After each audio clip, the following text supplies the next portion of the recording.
You have years of retail experience, Jane. On paper, you're more than qualified, the interviewer began. But honestly, you're not quite what we're looking for. Can you elaborate on that? Jane replied, I've dedicated my life to retail and fashion. I believe I can bring a wealth of experience to your team. The interviewer explained, It's not just about experience. It's about the image our brand targets, a younger demographic. We want staff who embody the youthful, vibrant essence of our clothing line. It's marketing 101. Jane pushed back. Isn't it short-sighted to only target young people? People of all ages wear clothes and might appreciate seeing someone they can relate to. It's strategic, the interviewer insisted. Our research shows our target market prefers brands that reflect their own image and aspirations. Older staff doesn't fit that image. Jane argued, fashion is universal and timeless. By including staff from different age groups, you're not diluting your brand, you're enhancing it. You're showing that clothes are for everyone. I appreciate your passion, the interviewer replied, but I think you're missing the point. Fashion, especially our brand, is about aspiration and looking forward. An older face representing our store sends the wrong message. Jane was taken aback. Are you saying I don't have aspirations? I can represent a youthful brand just as well. My age doesn't define my ability to sell or understand fashion trends. It's not personal, Jane. It's business, the interviewer said. It's about what sells, and what sells is an image that you just don't fit. Jane disagreed. What sells is knowledge, experience, and the ability to connect with customers. I possess these qualities abundantly. My age gives me an advantage, not a disadvantage. The interviewer concluded, I admire your tenacity, but our decision is final. We need staff who can attract our target market. It's about selling a lifestyle, and unfortunately, you're just not the style we're selling. So, you're saying my years of experience, passion for fashion, and desire to help others are worthless because of my age? Jane asked, feeling hurt. That feels like a big oversight on your part. The interviewer stood firm. It's not about worthlessness. It's about fit. And you don't fit the brand we want to project. I'm sorry, but that's the reality of the fashion industry. Jane persisted. You don't see how damaging that perspective is? Not just to potential employees, but to your customers too. You're perpetuating a stereotype that beauty and relevance fade with age. I'm focused on catering to our market. I'm sorry you feel this way, really I am, but you need to leave now. I'm getting tired of this, frankly. Honestly, I wish you luck in your job search, but I'm afraid you're just not going to find what you're looking for here. It's clear that your vision of the fashion industry is one-dimensional. I believe in an inclusive industry where everyone, regardless of age, can see themselves. It's a shame that you don't. Good day. Careful there. Hi. Are you finding everything you need today? Kind of. I'm not really sure, to be honest. I couldn't help but notice you seemed a bit overwhelmed. Is there something specific you're looking for today? Yeah, I actually have this interview coming up for an internship. I really want to make a good impression, but I'm not really sure what to pick. Everything looks so stylish, but I'm not sure what's appropriate for the interview. I understand. It's totally important to strike the right balance between professional and personal style for an interview. What kind of internship is it? It's for a marketing position at a tech startup. They're pretty laid back, but I still want to look professional. I see. Well, I'm sure we have something here for that.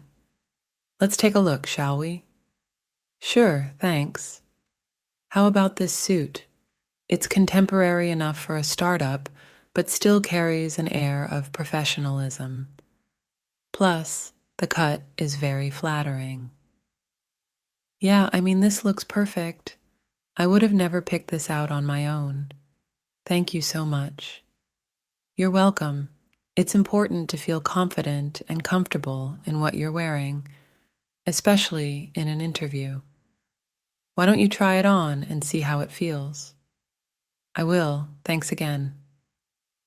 You're really good at this. Were you shopping for something as well? In a manner of speaking, yes. But let's just say I ended up helping someone else instead, which is quite all right with me. I think I see the perfect slacks to match that jacket, yes. What's going on? I was just helping this young lady find something for her interview. I believe we found something that she likes. Yeah, last I checked, you didn't get the job, right? So let's leave the recommendations to the store associates who know what they're talking about. Oh, trust me, I know what I'm talking about. That suit is one of our most expensive pieces. You look young. Are you sure you can afford it? We've had issues with people trying on without the intent to buy. That's quite an accusation you're making there. She hasn't even tried it on yet. Besides, everyone deserves a chance to see how an outfit looks on their body and to make their own decision. It's not an accusation, it's a precaution. Running a store like this isn't easy. We have to be vigilant about potential losses, so vigilance should not come at the cost of customer service and dignity. Accusing potential customers of theft without cause is bad for business. I'm honestly getting really tired of this. What would you know about running a high-end fashion store? It's a world apart from whatever retail experience you have. Actually, I have quite a bit of experience in retail, including something I didn't list on my resume.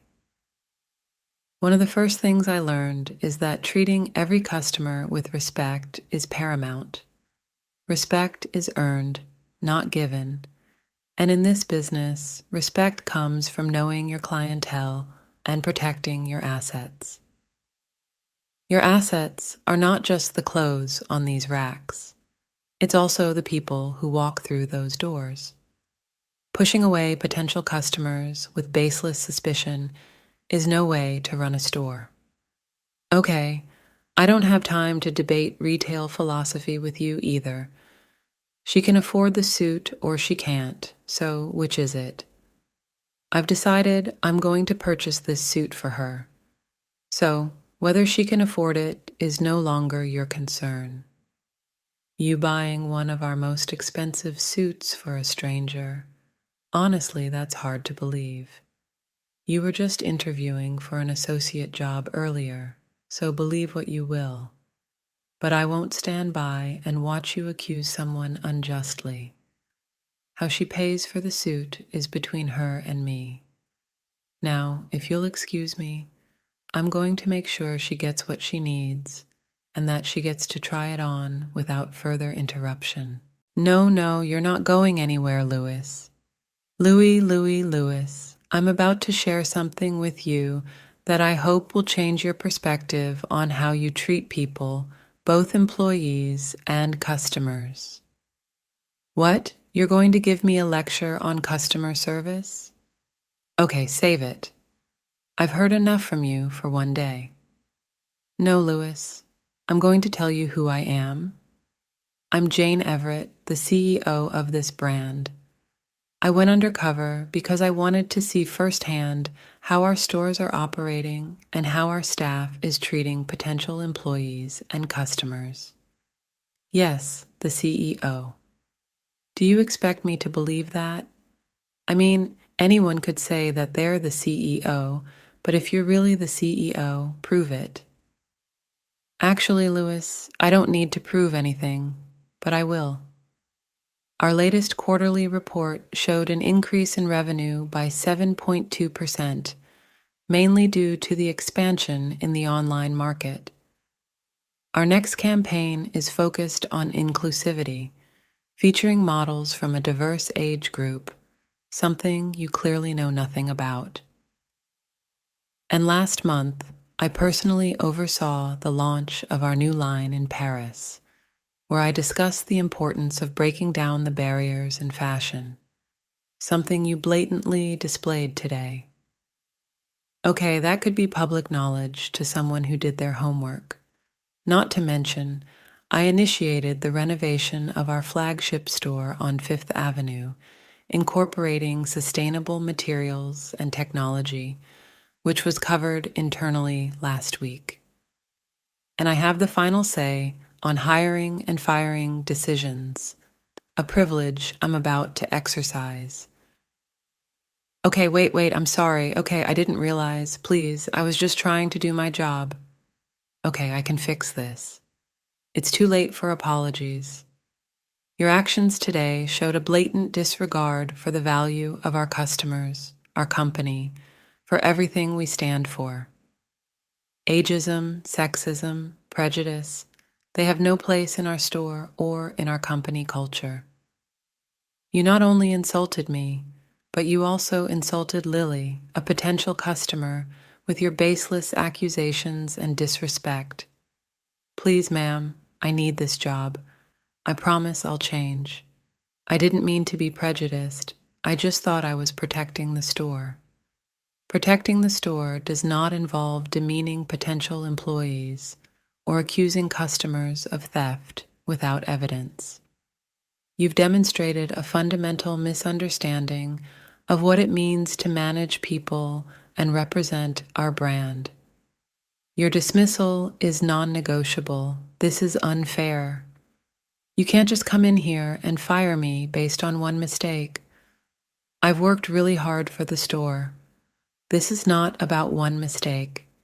It's about a pattern of behavior that's unacceptable. Your actions reflect on our entire brand, and I will not allow that kind of representation. You're fired, effective immediately. I'll have HR finalize your paperwork. Now let's get you ready for that interview.